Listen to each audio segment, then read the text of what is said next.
예, 그러면 첫 번째 소식 전해주시죠. 네, 모처럼 한 두어 편의 신작을 소개하도록 하겠습니다. 두 작품 다 다큐멘터리인데요. 첫 번째는 제목이 프레드킨 언컷입니다. 제목만 봐도 누구에 관한 다큐인지 아시겠죠? 바로 엑소시스트로 유명한 윌리엄 프레드킨 감독을 조명하는 다큐입니다. 프레드킨 감독은 16살에 지역 TV방송국 우편물 담당 아주 하급 직원으로 출발을 했대요.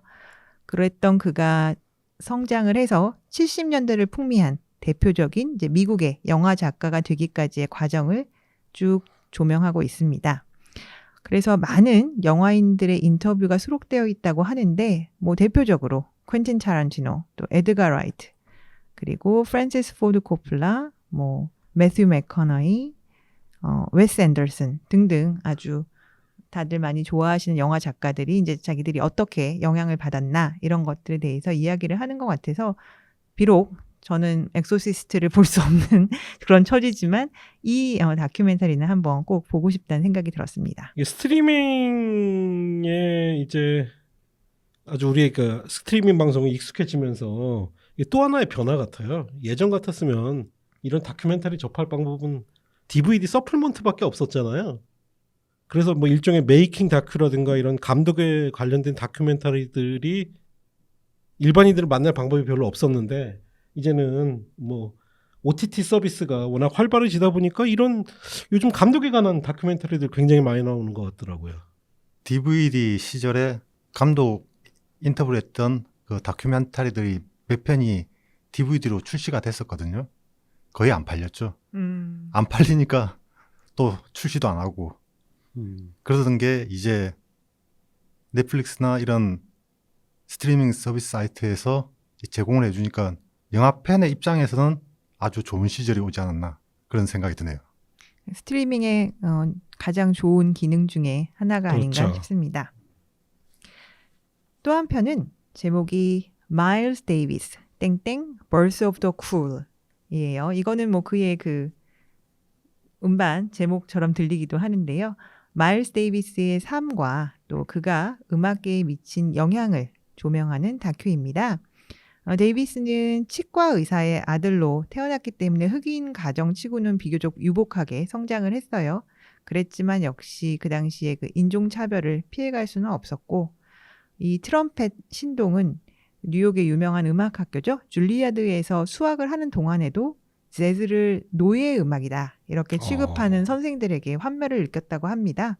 그러다가 이제 2차 대전 후에 파리에 가서 음악 활동을 하면서 처음으로 흑인으로서 자유를 느꼈다. 그리고 그 전후에 아주 문화적으로 풍부했던 파리에서 피카소라든가 뭐 사르트르 같은 아주 당대의 유명인들과 교우를 하면서 많은 성장을 했다고 합니다. 다만 이제 말년에는 약물이라든가 술에서 벗어날 수는 없어서 좀 안타까운 마지막을 맞이했죠. 그래서 지난 2015년에 그 단 취들이 직접 주연과 감독을 맡았던 마일스 어헤드라는 작품이 있어요.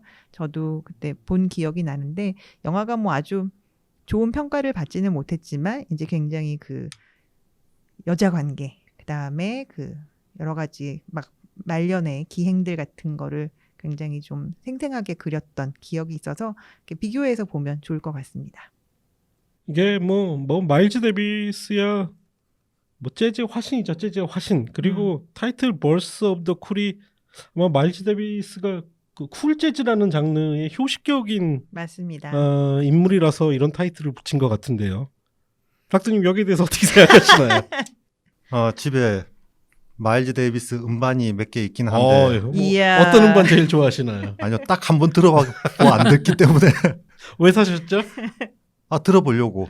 왜 안 들으셨죠? 이게 술 마실 때 들으니까 잘 기억도 안 나고 그러고 보니까 한 번이 아니라 여러 번 듣기는 했네. 예. 맞습니다. 이렇게 한 번 들어서 좀 귀에 들어오는 그런 음악은 아닌 걸로 저도. 맞아요. 그러니까 재즈 중에서도 저희가 아주 이지 리스닝하게 들을 수 있는 음악은 사실 좀 아니죠. 예. 그리고 상당히 날카롭다는 또 느낌도 맞습니다. 들고 그렇습니다. 그래서 어쨌거나 굉장히 본인의 분야에서 거장이었던 그런 두 예술인에 관한 다큐가 이렇게 나오고 있다니 다시 한번 굉장히 반갑고 조만간 볼 수 있길 바랍니다. 예, 또 몇 편의 그 신작 제작 소식이 있어서 그 중에서 좀 우리 영화 친구들이 귀를 기울이실 만한 그런 것만 뽑아봤습니다. 첫 번째는 기에르모 델 토로가 이사 로페스와 초자연적 늑대 인간 서부극을 만든다는 소식이에요. 호랑이는 겁이 없지로 그 부천 판타스틱 영화제에서 우리 베테인들에게 깊은 인상을 줬던 멕시코의 여성 감독이죠. 이사 로페스는 기에르모 델 토로가 키워주는 신진 영화 작가라고 그때 인터뷰도 또 그렇게 하셨었죠. 근데 이제 런던의 늑대인간 이후 사실 이 늑대인간 장르에서는 좀 괜찮은 작품이 없었다라는 평가들이 있고 한데 이 두 사람이 뭉쳐서 그냥 늑대인간도 아니고 초자연적 늑대인간 서부극을 만든다는 거 하니까 어느 정도 또 수작이 나올지 좀 기대가 됩니다. 예, 저희가 작년에 부천 영화제에서 만나서 인터뷰도 했었습니다. 근데 감독님 말이 너무 많아가지고 너무 길어가지고 편집이 안 돼서 못 올렸는데 이거 언젠가 한번 공개할 거고요. 호랑이는 겁이 없지 꼭 한번 보십시오. 아, 영화 진짜 걸작입니다. 국내에서는 아마 극장 개봉 못하고 2차 판권 시장으로 직행한 것으로 알고 있는데 조금 다른 기에르모 델 토로 같아요. 영화가 뭐 악마의 등뼈나 뭐 파네미로 굉장히 유사합니다. 영화. 스타일 자체는 악마의 등뼈하고 유사한 지점이 꽤 많죠. 그래서 그 당시 이제 부천에서 작년에 아마 감독상 받은 걸로 알고 있거든요. 그래서 저 감독은 분명히 뜰 거다 했었는데 역시 기에르모 델 토로한테 픽업이 돼가지고 또 대단한 여성 감독이 나오지 않나 싶습니다. 근데 제가 뉴스를 자주 체크해 보니까 델토로 감독이 제작에 참여한다 그러면 트레일러가 나올 때까지는 솔직히 믿음이 안 가요. 중간에 손을 떼는 게 굉장히 많더라고요. 그렇긴 하죠. 그때 제임스 완도 한번 이야기를 했지만 좀 여기저기 프로젝트에 자기 이름을 제작자로 파는 경우가 많더라. 아마 델토로도 좀 그런 라벨을 붙이면 훨씬 홍보라든가 투자를 받기 좋으니까 좀 남용되는 것도 분명히 있는 것 같은데 뭐 그때 인터뷰 내용도 보면은 아무래도 좀 각별하게 또 아끼는 후배인 것 같고 또 같이 멕시코 출신이니까 맞습니다. 이번에는 제발 성사가 되기를 바랍니다. 데드 캠프 원제가 롱턴이죠. 리부트 소식입니다. 제가 한번 잠깐 몇 달 전에 언급했던 거에 같기도 해요. 이미 촬영을 시작했다고 하네요. 그래서 정확히 시기가 나오진 않았지만 내년쯤 개봉하진 않겠냐. 공포영화 금방 찍잖아. 그쵸? 네. 2003년에 롭 슈미트가 연출한 오리지널은 당시에 대단히 참신하진 않지만 괜찮은 슬래셔다라는 평을 받았고 흥행도 좋았대요. 그래서 2007년, 9년, 11년, 12년 그리고 14년에 속편이 나왔습니다. 오리지널의 작가 앨런 맥컬로이가 돌아오고 마이크 넬슨이라는 감독이 연출을 맡습니다. 내용은 아팔라치아 산맥으로 하이킹을 간 일단의 젊은이들이 수백 년간 산속에 살던 집단을 마주친다는 내용입니다. 예, 뭐 영화 1편 자체를 뭐 그렇게 썩 수작이라고는 할 수는 없는데 오래간만에 그냥 아무 생각 없이 볼 수 있는 누드와 폭력이 결합된 그런 영화였었죠. 크리스 포인트 100점인가요? 1편 자체는 그렇게 나쁜 영화는 아니었죠. 굉장히 폭력도 셌고 영화 자체는 이전에 언덕이 보고 있다 그런 류의 영화처럼 보이거든요. 이 기형적인 인간들이 등장해서 사람들을 몰살하는 스타일의 영화. 이 영화 1편이 나왔을 때 처음 보고 간만에 굉장히 폭력적인 영화가 나왔구나 그렇게 생각했던 기억이 있습니다. 저는 이 영화 지금 기대가 조금 되는 게 마이크 넬슨이란 감독 전작이 더 도메스틱스라는 영화가 있어요. 이게 독가스 살포로 이제 면역력이 남은 사람만 살아남은 세상을 다룬 아포칼립스 영화예요. 그래서 두 부부가 이제 무법자들과 싸워가면서 이제 생존해가는 그런 영화거든요. 거의 워킹데드랑 비슷한데 좀비가 없는 그런 영화예요. 그래서 이 감독 때문에 좀 기대가 되네요. 순전히 감독 때문인가요? 감독도 기대가 되네요. 다음은 페이스 오프 리메이크 소식입니다. 파라마운트에서 개발 중으로 분노의 질주 제작자인 닐 모리츠가 제작을 하고요. 시나리오로는 그 닐 모리츠와 함께 22 점프 스트리트이라든가 또 내년에 개봉하는 소닉 더 해지호그 작업을 한 오렌 우지엘이라는 시나리오 작가가 참여하고 있다고 합니다. 97년에 그 페이스 오프 오리지널은 뭐 오우상 감독님의 작품으로 유명하죠. 당시 저도 우리 파고님을 포함한 그 영화동호회 친구들하고 보러 갔던 기억이 맞습니다. 나는데 그게 단성사였나요? 피카시였나요? 그 개봉관이 어디였더라 아까 생각하면서 왔는데 잊을 수 없는 비둘기가 날아다니는 그 연출로 유명하죠. 당시에 전 세계 2억 5천만 달러 흥행으로 그해 북미 박스오피스에서 7위를 기록했고요.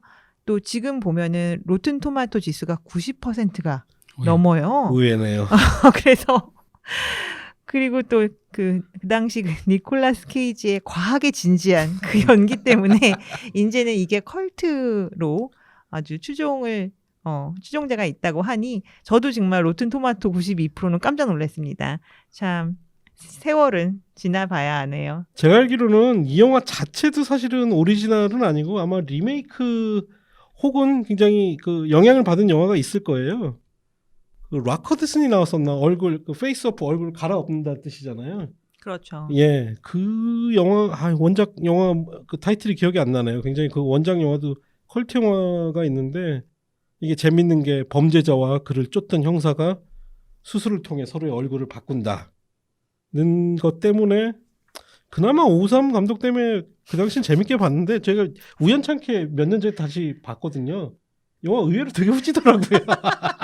그래서 컬트가 된 것 같습니다. 맞습니다. 예, 락커드슨 나왔던 영화가 아마 세컨드인가 그럴 건데 맞습니다. 예, 그 영화일 거예요. 영화 자체는 좀 난해하죠. 예, 저는 시대상을 반영해서 왠지 백인 남자 둘을 안 할 것 같은 생각이 굉장히 많이 드는데 흑인 남자 둘이거나 어머. 아니면 여자 둘이거나 에이. 그럴 수도 있잖아요. 아니죠. 흑백으로 해서 얼굴은 흑인인데 몸을 딱 깠더니 이유. 그건 코미디. 그건 웨이언스 브라더스가 만들면 그러니까. 그렇게 나오는 거지. 말 같지도 않은 화이트 얘기하고 칙스 있어. 같은 거. 예. 어머 흑인 남자 배우 둘 바꾸는 거 있으면 진짜 좋겠네요. 예, 그거는 알리하고 아니고, 엘바. 야, 그거는 드림 프로젝트. 아니 그거 말고 뭐 알리하고 크리스 락하고 해가지고 알리 목소리에 막 크리스 락처럼 막 목소리 가볍게 하고 그럼 재밌겠네요. 될 것 같습니다.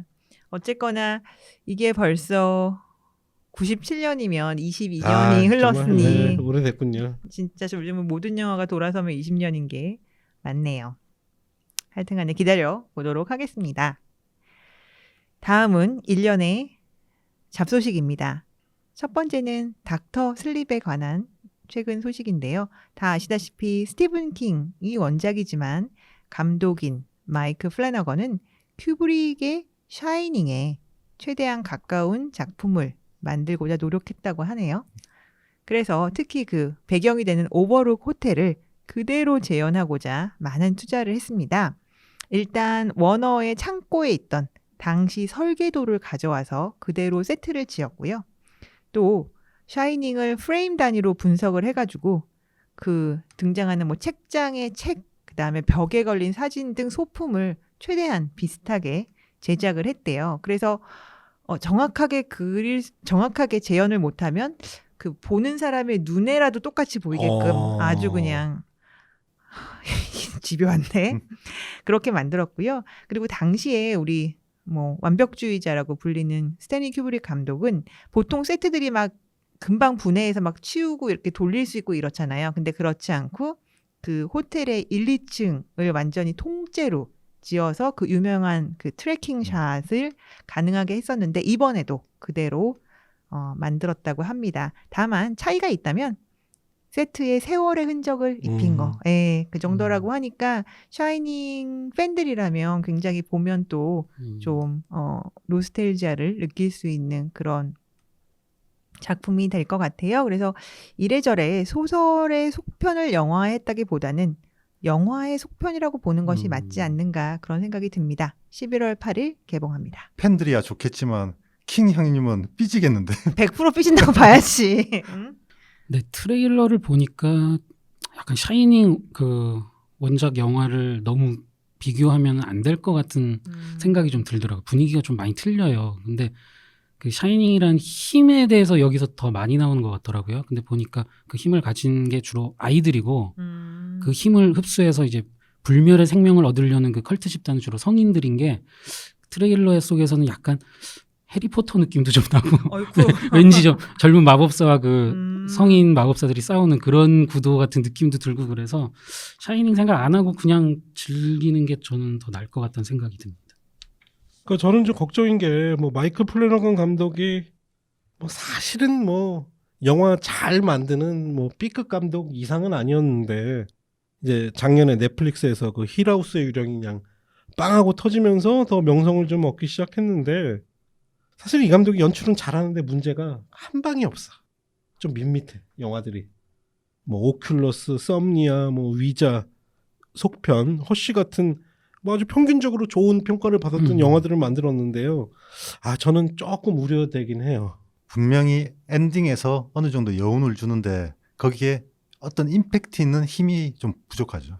그래서 호흡이 느린 드라마에서 더 각광을 받았을 그렇죠. 수도 있겠네요. 예. 그래서 아마 힐하우스의 유령이 빵하고 터지면서 닥터 슬립 감독으로도 내정이 됐을 텐데 이게 과연 옳은 시도일까에 대해서는 저희가 좀 지켜봐야 될 것 같습니다. 전 그래도 고만고만한 다른 감독들보단 낫지 않겠냐 그렇게 생각합니다.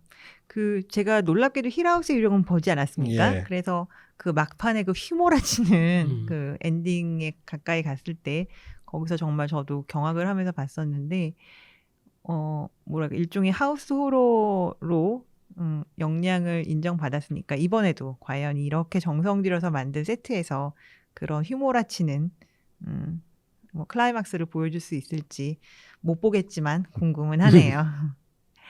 다음은 스티븐 킹 관련 소식이 하나 더 있습니다. 바로 단편 부기맨을 영화화한다는 소식인데요. 73년에 발간된 나이트 쉬프트 단편집에 수록된 초기 단편으로 그 콰이어트 플레이스로 아주 헐리우드에서 가장 핫한 시나리오 작가로 부상한 스콧 백 그리고 브라이언 우즈 듀오가 각색 연출을 맡아서 폭스에서 제작한다고 합니다. 이 프로젝트는 비록 폭스 프로젝트지만 디즈니 합병 후에도 일단 살아남은 걸로 알려져 있어요. 그래서 이 듀오는 우리는 오리지널 아이디어를 좋아하지만 이 작품은 12페이지 분량의 단편이기 때문에 이를 바탕으로 우리의 상상력을 발휘할 여지가 크다는 점이 매력적이다라고 밝혔습니다. 내용은 어떤 남성이 심리 상담사에게 자기 그 애들의 죽음을 이렇게 이야기하는 그런 형식인데 아이들이 모두 죽기 전에 부기맨이라고 외치는 그런 공통점이 있다고 하네요. 예, 닥터님 이거 읽어보셨어요?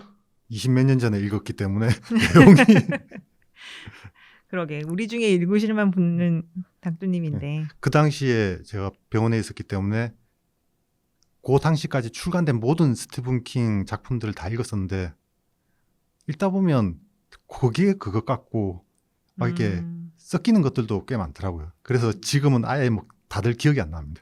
근데 읽으셨다 하더라도 그냥 12페이지면 사실 영화는 또 완전 다른 얘기가 될 수 있을 것 같아요. 내용 보니까 뭐 스티븐 킹 단편들이 그렇듯이 원래 단편 소설들이 대부분 발달 결말이잖아요. 전개되다가 그냥 결말로 확 넘어가는데 이 작품도 보니까 뭐 이렇게 아주 스펙타클하다기보다는 이 부기맨 전설, 이 도시 전설이죠 일종의. 이 도시 전설에 관한 단편 소설이 아닐까 싶네요. 설마 소설이 마지막에 아이가 죽으면서 부기맨 외치면서 끝나진 않겠죠. 분명 그러지는 않을 것 같은데 이 단편들이 하나의 특정한 아이디어를 쭉 밀고 가다가 그걸 딱 터뜨리는 방식이기 때문에 아마 원작하고는 꽤 다른 영화가 나오지 않을까 합니다. 그러니까 여전히 스티븐 킹은 이제는 초기 단편까지 그냥 전부 다 영화가 되네요. 아주 닥닥 긁어서 네 그러게 써먹는 것 말이에요. 같습니다. 지금 방금 그 콰이어 플레이스의 그 듀오를 말씀드렸는데 이 양반들 관련 소식이 하나 더 있어요. 루카스 필름을 만났다고 합니다. 그래서 이제 불려가서는 누구랑 만나는지 모르지만 인디아나 존스 그리고 스타워즈 프랜차이즈에 대해서 의견을 나눴다고 해요. 자세한 이야기는 물론 하지 못하는데 이런 질문을 받았다고 해요.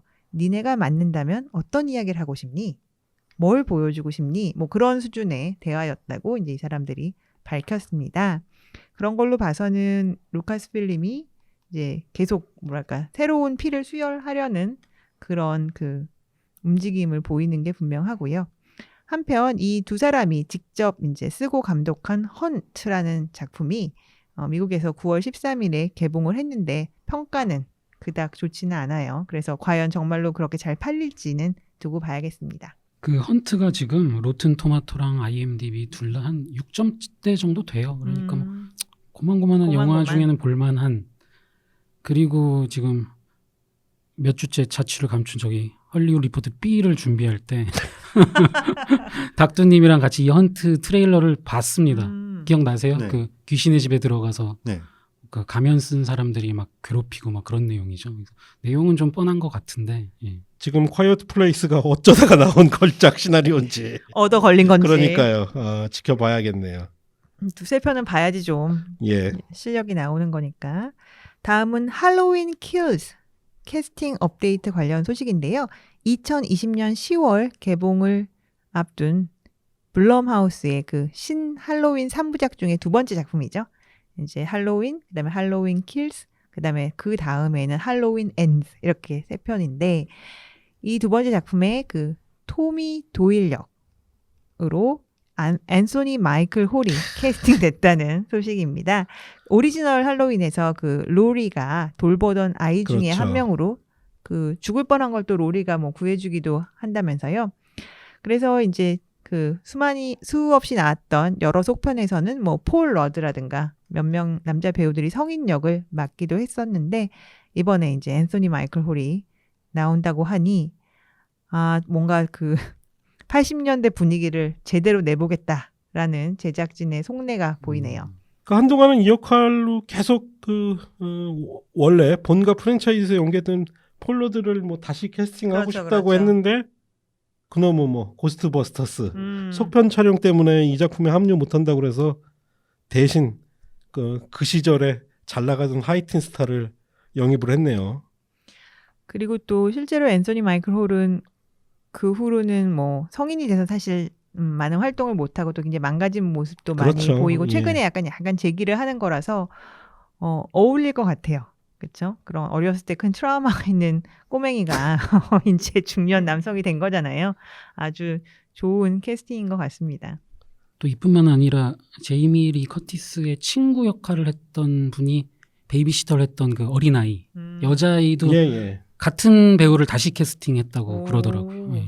예. 뭐 여러모로 좀 할로윈이 예상치 못한 성공을 좀 거둬서 2편, 3편 연달아 만든다는 것 같은데요. 백투백으로. 예, 예. 예. 그래서 아마 원래 목적은 그렇게 3편 만나서 할로윈 이야기 뭐 종결한다 했었는데 과연 종결이 될지. 하겠어 종결을. 마블처럼 다음 페이스로 갈 수도 있죠. 예. 돈이 된다는 거 알았으니.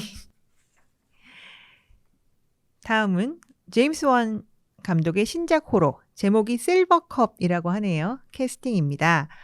아쿠아맨 2 들어가기 전에 잠깐 시간이 남는 틈에 만든다는 소식으로 파고님께서 굉장히 분노하셨었죠. 공포 영화는 이렇게 제가 무슨 그지도 아니고. 그러니까 했다 먹어라. 그러니까 이러고. 예. 기분 나쁘다 이제 막 그런 말씀하셨었던 기억이 있는데 캐스팅 소식이 있어요. 영국 배우들이에요. 조지 영이라는 그 중국계 남자 배우 그리고 애너벨에서 미아 역할 그리고 미이라에서 그 탐 크루즈 상대역으로 출연했던 애너벨 월리스라는 여배우가 각각 남녀 주인공을 맡는다고 합니다.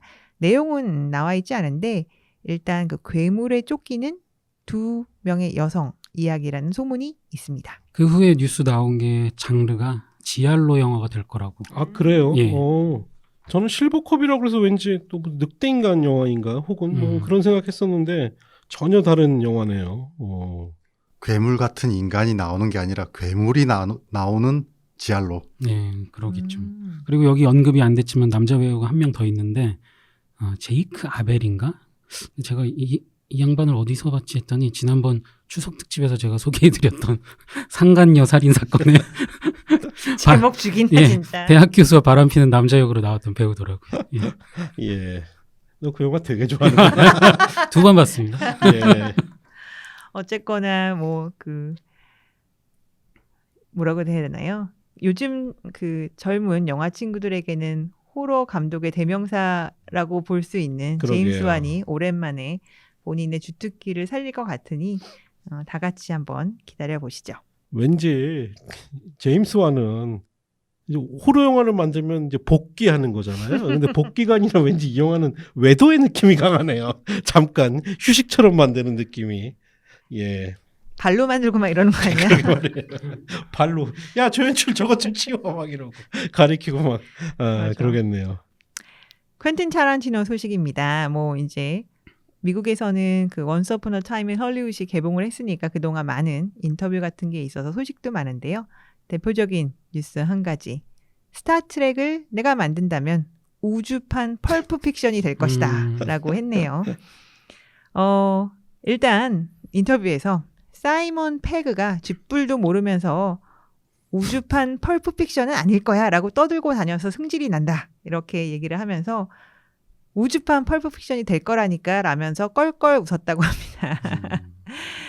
특히 J.J. 에브람스가 자기에게 그랬대요. 네가 생각하는 그 갱스터를 도입한다는 아이디어가 참 마음에 든다. 그러면서 스타트랙을 가지고 우리가 하고 싶은 걸 다 할 수 있어 라고 격려해줬다고 합니다. 퀸틴 타란티노는 그 컬크 성장 역으로는 윌리엄 셰트너 옹을 가장 선호를 한다고 해요. 그렇지만 만약에 캐스팅이 어렵다면 뭐 크리스 파인도 잘했다라고 평가를 한다네요. 사이먼 페그는 나오면은 죽을 확률이 높겠네요. 껴주긴 할까 몰라 스카리 역으로. 그런데 이 정도까지 입을 털었으면 감독 시켜줘야 되는데. 그러니까 그래서 지금 그 전문 작가가 써놓은 시나리오 굉장히 마음에 든다고 하면서 굉장히 이제 의욕을 보이고는 있는데 이게 이제 하게 되면 10번째 작품 아니겠습니까? 그러니까요. 과연 성사가 될지 R등급의 갱스터판 스타트랙이 나올지 두고 봐야죠. 아니 10편까지 딱 찍은 다음에 페이지 2로 가면 되죠. QTC야. 아니 10번째로 호러 영화를 찍고 싶다 뭐 이런 얘기도 했었거든. 아마 근데 윤퇴할까? 나 안 할 것 같아. 안 할 것 같아요. 워낙 이걸 잘 터는 형님이라. 그리고 뭐 찍은 영화들 자꾸 그 재편집해서 뭐 TV 시리즈로 그러니까. 다시 내겠다 그러고 뭐 되게 많이 우려먹더라고요. 아니 그리고 막말로 타란티노가 은퇴 안 한다 우리가 뭐 어떻게 할 거야? 뭐 우리가 뭐 그런가 보다. 집회를 해. 국민 청원을 할 거야. 1인 시위를 할 거야. 아니죠. 은퇴 안 하겠다 그러면 빨리 예매할 준비하고 있어야죠. 엄청 좋아하겠죠. 은퇴 안 한다 하면. 너무 젊어요. 네, 그러게요. 너무 젊어요. 마크 해밀 옹 관련 소식인데요. 스타워즈 테마파크에서 판매하는 블루 밀크를 시음하셨다는 소식입니다. 그 스타워즈 뭐 이걸 4편이라고 해야죠. 그 오리지널에서 마셨던 그 오리지널 블루 밀크는 토가 나올 만큼 역겨웠다라고 하면서 이제 얼마 전에 개장한 스타워즈 갤럭시스 엣지 그 테마파크에 가서 거기서 판매하는 블루 밀크를 이렇게 드시는 사진이 올라왔어요. 근데 이번에는 과일 스무디 맛으로 맛이 좋다라고 밝혔습니다.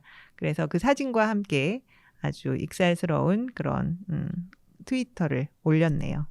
뭐 이거 보니까 저도 뭐 언젠가 방송에서 말씀드렸지만 헐리우드의 유명 스타들이 돈을 모아 만들었던 레스토랑 플래닛 헐리우드 한국 지점도 있었어요. 잠깐 오픈했었죠. 예, 제가 가서 시켰던 게 음료가 칵테일이었던 것 같아. 비틀주스라는 칵테일. 와 무슨 맛이냐면 토사물 맛입니다. 토사물 맛. 그 영화 배드 테이스트 외계인들이 먹었던 그 토사물 색깔이 그래요. 그래서 괜히 폼 잡으려고 갔다가 망했구나. 예 생각이 드네요. 예. 아이고 옛날 얘기네요 진짜. 플래닛 헐리우드. 드웨인 존슨에 관한 소식입니다. 그 분노의 질주 프랜차이즈를 둘러싼 그 배우들 간의 불화에 대해서 오랜만에 한 말씀 하셨어요. 홉스앤쇼는 현재 전 세계 7억 달러 이상 흥행을 거두고 있습니다. 그러나 이제 개봉 초반에는 다들 그 예상치가 굉장히 낮았고 또 약간 그 흥행이 불이 붙는데 시간이 좀 걸렸었거든요. 그래서 막 그 타리스 깁슨 같은 분노의 질주 패밀리는 막 쌤통이라고 막 비웃는 공개적인 이제 SNS를 올리기도 했었죠. 이에 대해서 우리 락 형님은 이렇게 또 본인 트윗을 하셨어요. 암살자는 조용히 체스를 두지만 시끄러운 광대들은 체커나 두지. 그러면서 이제 팬들에게 뭐 고맙다.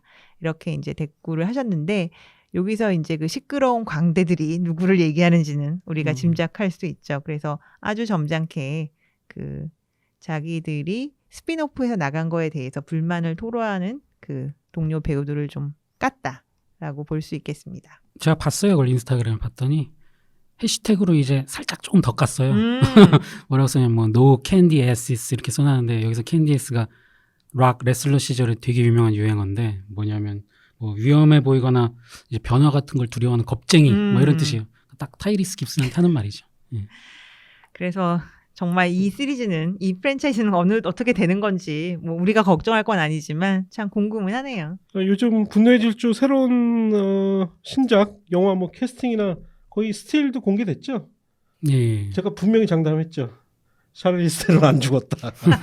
후편에 합류한다 주인공으로. 뭐 머리 색깔도 바꾸고 그러니까요. 이렇게 나오는 거 예, 같던데. 예. 쌍둥이 아니야? 그럴지도 몰라. 얘네는 진짜 이런 거 보면 대단한 것 같아요. 그 뭐 막말로 지금 뭐 그렇게 표현해 주셨지만 해시태그 달고 동료 배우 타이리즈 깁슨 비응신 이러고선 욕한 거 아니에요. 쪼다 이런 거죠. 그러니까요. 쪼다. 아이고 참. 그러나 입금이 된다면 얘기가 그렇죠. 달라지는 예. 거죠. 이거 좀 너무 지금 사이들이 벌어져서 합류 다시 할 수 있을지 좀 걱정되네요. 끝으로 우리 제임스 카메론 형님이 아바타와 엔드게임 흥행 경쟁에 대해서 또 한 말씀 하셨습니다. 그 여름에 있었던 샌디에고 커미콘에서 이제 케빈 파이기가 엔드게임이 역대 최고 흥행작이라고 이제 발표를 한 바가 있죠. 그래서 97년의 타이타닉 그리고 2009년의 아바타로 역대 흥행작 순위 이제 2위, 1위를 각각 차지하고 있던 카메론이 이제 2, 3등으로 밀려났는데 역시 대인배답게 당시에 축하 메시지를 보내시고 했죠. 9월 중순 현재 엔드게임은 27.9억 달러, 아바타는 27.8억 달러를 기록 중입니다. 최근의 인터뷰에서 카메론 형님은 매우 희망적이다. 엔드게임을 통해서 사람들이 여전히 영화관 나들이를 한다는 것이 확실히 증명되었다. 아바타 2편, 3편을 제작하는 입장에서 가장 두려운 점은 세상이 그동안 너무 변해서 사람들을 어두운 극장의 타인과 앉아있게 만들 수 없는 건 아닌가 하는 것이었는데 이제 그렇지 않다는 걸 알게 됐다는 거죠. 스트리밍용 컨텐츠 제작을 하지 않겠다는 것은 아니다. 그러나 나는 대형 화면이 좋다. 휴대폰을 끄고 2시간 넘게 집중하도록 만드는 경험을 제공하는 것이 가장 신난다. 라고 하셨습니다. 그러면 분명히 아바타 2 개봉할 때 아바타 1 재개봉해서 1위를 해야지. 노리겠군요. 해야지. 그러니까 얼마 전에 헐리우드 리포트에서 아마 우디님이 소개해 주신 것 같은데 당시에 돈의 가치를 따졌을 때는 여전히 뭐 바람개 사라지다. 당사가 뭐 넘사벽으로 1위였죠. 지금 어벤져스 엔드게임은 뭐 몇몇 푸티지들을 굉장히 조잡하게 더해서 이거 흥행 1위 세우려고 케빈 파이기가 재개봉까지 했죠. 재개봉까지 해서 무리수를 좀 두긴 했는데 그거는 좀 어떻게 구해서 볼 방법이 없네. 그 보니까 CG 너무 어접하다고 그러던데 급조해서 만든 티가 막 난다고 팬들이 굉장히 욕하던데. 그럼 우리나라는 재개봉을 예, 안 했어요. 예. 그거 블루레이에 수록한답니다. 그래요. 예. 확장판에 수록한다고 그 그랬는데 블루레이도 나왔잖아 이미. 새로 출시할. 그래요. 또 그렇군요. 팔아먹으려고. 그러니까요. 예. 거긴 또 새로 입혀서 나오는 거 아니야? 케빈 파이기 이 형님도 생각보다 좀 쥐어짜는 스타일이네요. 디즈니가 쥐어짜는 거겠지. 그러니까요. 예. 어차피 얘네들 보통 이런 블록버스터 영화들은 블루레이 딱 하나로만 끝내질 않지 않습니까? 보통 처음에 특별판이 나오고 그 다음에 한정판이 나오고 완전판이 나오고 그 다음에 이 콜렉터들을 위한 판본도 나오고 아주 한 대여섯 개가 나오죠. 또 10주년, 20주년 또 뭐 나오지 않아요? 그렇죠. 당연히 그때도 나오죠. 그러니까 디즈니가 이렇게 뭐 아주 뽕을 뽑는 거 보면서 그 타짜 2의 그 캐릭터 뚱식이었나요? 그 대사가 생각이 나네요. 마른 오징어 쥐어짜면 진액 나오는 거 모르시죠? 아주 마른 오징어를 짜고 짜서 아주 진액들을 더 뽑아내고 있네요. 예. 어쨌거나 이 그 아바타와 그다음에 어벤져스 시리즈 간의 흥행 경쟁 관련 뉴스를 볼 때마다 최후의 승자는 디즈니다. 그렇네요. 이제 폭스도 디즈니, 마블도 디즈니. 참으로 부럽기 짝이 없습니다. 그러게 언젠가 한번 위기가 올 것 같긴 한데 언제 올지 모르겠어요. 디즈니는. 우리 생에 안 올 거야. 예. 마지막 업계 동정입니다. 무비 패스가 폐업했습니다. 잠시 묵념이라도 해야 되나요? 예. 9월 14일부로 공식 폐업을 했습니다. 하루 전에 가입자들에게 이제 공지를 했다고 해요. 한 달 $10로 무제한 영화관 나들이라는 그 환상의 조건은 역시나 그 영어 표현으로 too good to be true가 아니었나 싶네요. 2018년 한 해에만 우리 돈으로 3천억 원 이상을 까먹었으니 버틸 수 없는 것도 당연합니다. 그에 앞서 그 CEO 미치 로우는 이제 자녀 가입 기간에 대해서 환불을 해주겠다고 약속을 한 바 있는데 가능한지는 모르겠어요. 씁쓸한 결말이지만 어떻게 보면 100년 넘게 굉장히 공고하던 극장 업계에 파란을 일으켰다는 면에서 가치 없는 실험이었다라고만 볼 수는 없을 것 같습니다. 이게 그리고요. 제가 또 얼마 전에 잠깐 한국에 들어오셨던 저희 오래된 영화 친구 그 드림로드님한테 얘기를 들어보니까 이게 자체 상품성의 문제도 있지만 그 미국의 가장 큰 체인인 AMC 얘 자체 이 서비스가 있대요. 예, 오픈했죠. 예, 그래가지고 그게 훨씬 난 게 그거는 심지어 뭐 한 달에 한 번 아이맥스도 한 편 볼 수 있고 그래가지고 아무래도 이것도 유통과 결국은 시장 마켓을 가지고 있는 AMC의 파워에 밀린 게 아닌가 싶은 생각도 좀 들었어요 저는. 그래서 지금 사실은 비슷한 그런 양상이죠. 이 넷플릭스라는 사실은 그냥 독자적인 업체가 스트리밍이라는 새로운 산업 자체를 만들고 그렇죠. 이제 거기에 기존의 플랫폼을 가지고 있는 업체들이 이제 속속 지금 예. 진입을 해서 앞으로 한판 승부가 벌어질 텐데 사실 무비패스도 정말 그 아이디어 하나로 들어왔다가 결국은 소위 하드웨어랑 인프라를 가지고 있는 이제 전통의 강자들이 같은 컨셉으로 들어오니까 그걸 당할 수는 사실 없었던 거고 좀 무리를 한 것도 물론 있지만 가격 가지고 그래서 뭐 미꾸라지 역할은 충분히 한 것 같습니다. 드림노도님도 그 AMC 예. 그 서비스 굉장히 잘 이용하시는 것 같더라고요. 예, 그래서 한국에는 도입 안 되겠네요. 좀 이게 잘 돼서 한국의 극장들도 좀 이런 서비스 도입하면 우리 아마 영화 친구들 굉장히 활용 잘 하실 텐데요. 한국은 지금 CGV 가니까 무슨 실버 카드인가 해가지고 어르신들 50대 이상이면 연회비 2만 원을 내라. 연회비 2만 원을 내면 공짜표 2장을 주겠다. 그리고 13시 이전 상영작에 한해서는 조조 할인 요금을 적용하겠다. 이게 뭐야 이게? 당신 몇 년 후면 그거 가입할 수 있어. 우리 금방 할 수 있어 우리 이제. 금방이야 금방. 이거는 차라리 제가 가지고 있는 카드 혜택보다도 훨씬 못하거든요. 그렇죠. 약간 조삼모사긴 하죠. 그리고 나 오전에 잘 못 일어나는데. 좀만 더 늙으면 이제 잠이 막 깬다. 다음은 안나푸르나 그 제작 배급사죠. 예. 파산을 할 뻔했다라는 소식입니다. 예. 제가 이제 몇 번 이 시간에 소개를 했던 그 상당히 똘똘한 그런 제작사죠. 또 뭐 브래드 핏의 그 제작사하고도 많이 협업도 하고 했었는데 그보다는 그 오라클의 창업자 레리 앨리슨의 딸 미건 앨리슨의 인디 영화 제작 및 배급사로 더 유명한 그런 회사입니다. 파산 위기에 처했었는데 부친이 채권자들과 협상에 나서서 총 채무액의 82%를 상환할 테니까 나머지는 탕감을 좀 해달라. 파산 신청하는 꼴을 보기 싫으면 합의하자 이렇게 협박을 해서 해결했다고 합니다. 아버지 찬스. 돈 많은 놈들 진짜 너무하네. 은행들이 이 사람이랑 척지기 싫은 거지. 그래서 뭐 제로 다크 서티, 더 마스터, 바이스 같이 상당히 어떻게 보면 용기가 필요한 그런 작품을 그동안 취급을 해서 명성을 얻었지만 최근 들어서 그 니콜 키드먼이 그렇죠. 예, 털털하게 나와서 유명한 음. 디스트로이어. 그 다음에 뭐 시스터스 브라더스. 그리고 아주 최근에는 또 Where You Go Bernadette 같은 작품들이 흥행에 참패하면서 빚더미에 앉았다고 합니다. 다행히 이미 재산을 많이 물려받은 이 미건 앨리슨이 본인 돈으로 70여 명에 달하는 직원의 급여를 주고 있고요. 또 사무실이 들어있던 건물을 아예 사버렸대요. 그래서 일단 위기는 넘기긴 했지만 앞으로는 극장 개봉을 고수하는 대신에 뭐 스트리밍에 자기가 이제 만들거나 배급권을 산 영화를 파는 것도 고려할 계획이라고 합니다.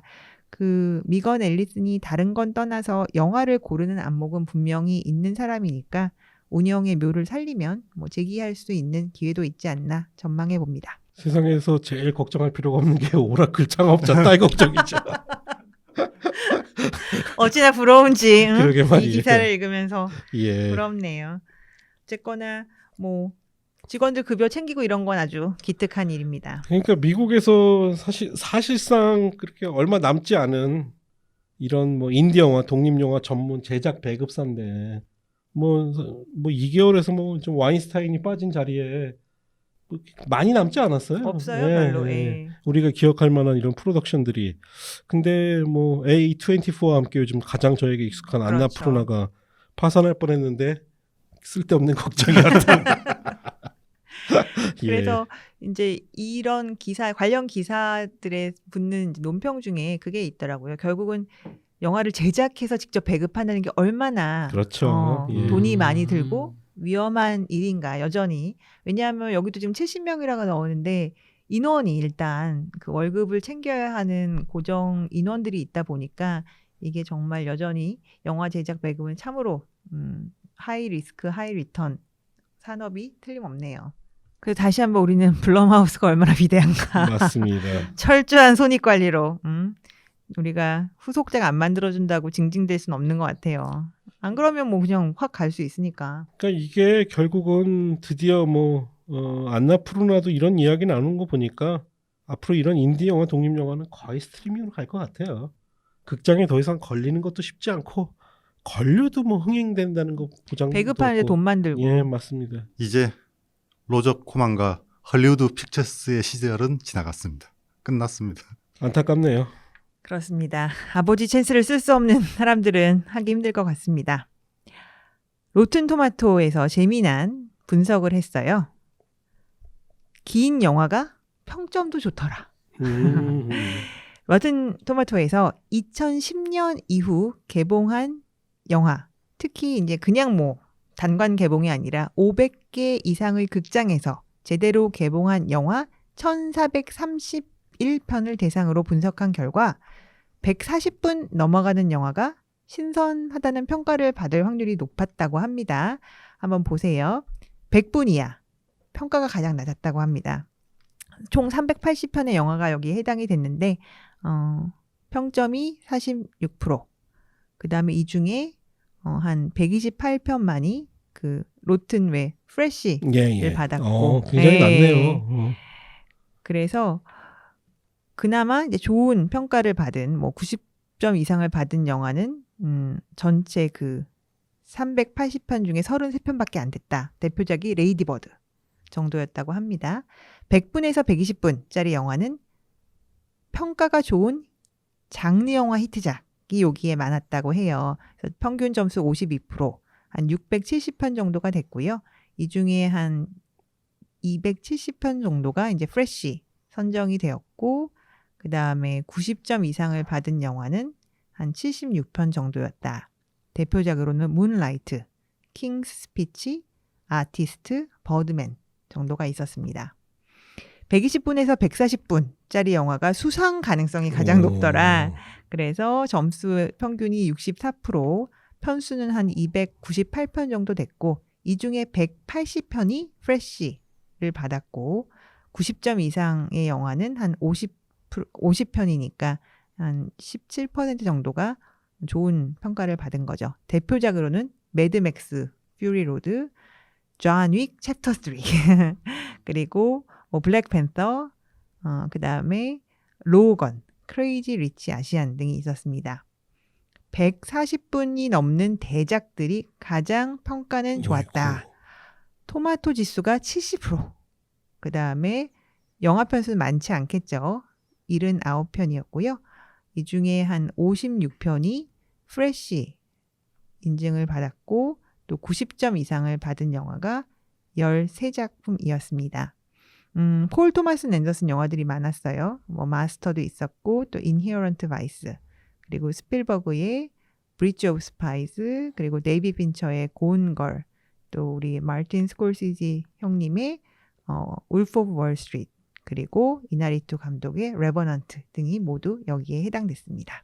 확실히 이 잘 만든 영화들의 한정을 하면 좀 시간이 어느 정도 긴 것들이 서사를 좀 더 촘촘하게 짜놓고 그리고 디테일들을 많이 채워 넣을 수 있을 것 같거든요. 이 자본의 문제와도 관련이 있는 것 같아요. 어느 정도 제작비가 좀 안정적으로 투여될 수 있는 영화, 그리고 러닝 타임이 짧은 건 물론 이제 할 말이 부족해서기도 하지만 결국 제작비 부족으로 인해 짧게 만들 수 없는 상당수의 공포 영화들이 여기에 들어간다면 당연히 러닝 타임이 짧은 영화들이 평가가 좀 낮을 수 있다. 그건 뭐 동의할 수 있는데 어쨌든 140분이면 굉장히 긴 거죠. 2시간 반 가까이 되니까 이 영화들이 대체적으로 평가가 높다는 건 조금 의외긴 하네요. 편수는 정말 많지는 네. 않은데 제대로만 만들면 여전히 그런 것도 있는 거 아니야? 내가 2시간 넘게 투자를 했는데 그러니까 평가를 너는 평가가 좋아야만 해. 좀 그런 보상 심리도 있을 것도 같은데 거론되는 또 감독들이 워낙 다 거장들이니까 2시간이 확 넘어갔는데 완전 망작도 있었나요? 유명한 거 중에? 한두 개 왠지 있지 않을까요? 많을 것 같은데요. 한번 찾아서 무슨 다음번에 막 스케일 큰 전쟁 영화나 뭐 이런 거 중에 있었던 것 같은데. 그러게. 그리고 또 이렇게 2시간 넘는 러닝타임을 가진 영화들은 주로 B급 영화들이 그럴 바에 차라리 2편을 나눠서 시작하는 게 낫지 않을까 해서 챕터 1, 챕터 2 해가지고 그래서 영화 아주 싸구려 영화 2편으로 나눠서 만들기도 하고 그런 왕왕이 있죠. 실제. 160분짜리 한 편 만들 거면 85분짜리 2편 만드는 게 훨씬 낫거든요. 그래서 닥터님은 아예 컴퓨터로 들어가 보면 로튼에서는 아예 프레시는 아예 거들떠서 안 보신다는 소문이 있던데. 저는 일단 제가 가장 선호하는 시간대는 80분에서 90분대이기 때문에 예. 그리고 스튜디오의 간섭으로부터 자유로울 수 그렇죠. 있는 아무래도 예. 좀 자기의 그걸 작품 세계를 확실히 공고히 한 감독들이 또 이렇게 긴 영화를 할 수 있겠죠. 맞아요. 네, 예. 젊은 감독들은 택도 없이 스튜디오에서 다 뺏어가겠죠. 그래서 굉장히 재미있는 나름 분석이 아니었나 싶어서 아주 즐겁게 읽었습니다. 끝으로 잠깐 사심 리포트가 있습니다. 맷 리브스가 이제 다시 뭐 일종의 리부트하는 배트맨은 2021년 6월에나 개봉을 하니까 아직 멀었지만 워낙 이제 관심을 많이 받는 작품이다 보니까 슬슬 소문이 나돌고 있습니다. 일단 그 내용으로 봐서는 그 악당들이 이미 다 등장을 해서 완전히 범죄가 창궐하는 그 고담시를 배경으로 한다고 해요. 그래서 무슨 뭐 펭귄부터 시작해서 여러 악당들 이름이 막 거론되는 게 아마 이런 이유가 아니겠느냐 예. 그런 추측이 있고요. 그 다음에 이제 어떤 내용의 전개는 약간 형사물 같이 갈 거래요. 그래서 사람들이 괴이한 방식으로 이제 죽어나가자 배트맨이 마치 탐정처럼 이제 이런 악당들을 쫓아다니면서 사건을 파헤치는 그런 구성이 될 가능성이 높다고 합니다. 한편 짐 고든 경찰국장 역으로 마하셜라 알리가 1순위로 물망이 올랐다는 설레는 소식이 있어서 제가 잠시 떨리는 가슴을 주체하지 못했는데 그렇지만 블레이드의 캐스팅이 됨으로써 이 환상의 캐스팅은 좀 물 건너간 것 같아서 좋다 말았고요. 그냥 양쪽 다 나오면 안 되는 것인가. 뭐 그런 배우들도 몇 명 있잖아요. 지금 물론 이런 주요 배역은 아니지만 굉장히 그렇게 주면 저는 정말 소원이 없겠네요. 근데 그 알리의 캐스팅은 뭐 안 됐다 하더라도 그 감독이 이제 생각했던 그 배트맨을 부르는 그 조명을 켜는 예, 고든 예. 국장의 모습이 이제 흑인 경찰이었다는 면에서 아마 그쪽 또 이렇게 캐스팅을 할 가능성은 분명히 있는 것 어. 같습니다. 다른 배우 중에 또 우디님이 좋아하시는 분이 캐스팅될 확률도 있겠네요. 그래야죠. 야. 이게 설정을 보니까 왠지 그 유명한 배트맨 나오는 악당들이 수감되어 있는 그 아캄 수감소를 또 누가 풀어준 모양이구만. 그래서 범죄자들 다 나왔는데 우리 편지 한번 보니까 기가 막힌 아이디어가 있다고. 그 뒤에 사실은 배우의 조커가 있습니다. 이러고.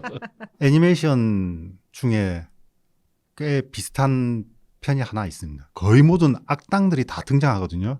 그래서 이야기 중반이 지날 때까지도 흑막은 조커겠거니 라고 했었는데 사실 여기서도 흑막은 조커가 아닙니다. 또 다른 애가 있고 요 편에서 아마 거의 주요 악당들이 다 나왔었거든요.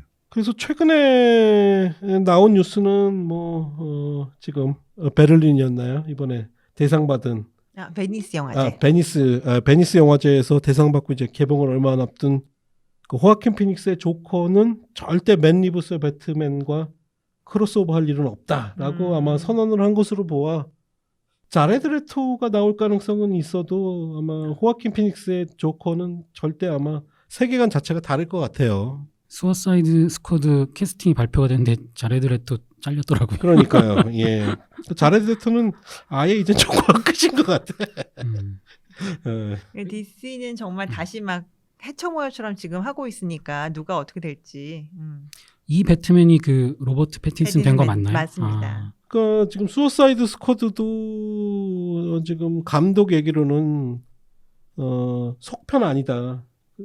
그냥 거의 리부트에 가깝다고 이야기를 하더라고요. 그래서 뭐 전편이랑 아마 이어지지 않고 배우들은 또 그대로 갖다 썼는데 참 어떻게 될지 모르겠어요. 전편에다 이어지면 그 거지 같은 이야기를 어떻게 정리를 하려고. 예. 하여튼 그래서 지금 워너 DC의 행보는 되게 좀 궁금해요. 어떻게 가려고 저러나.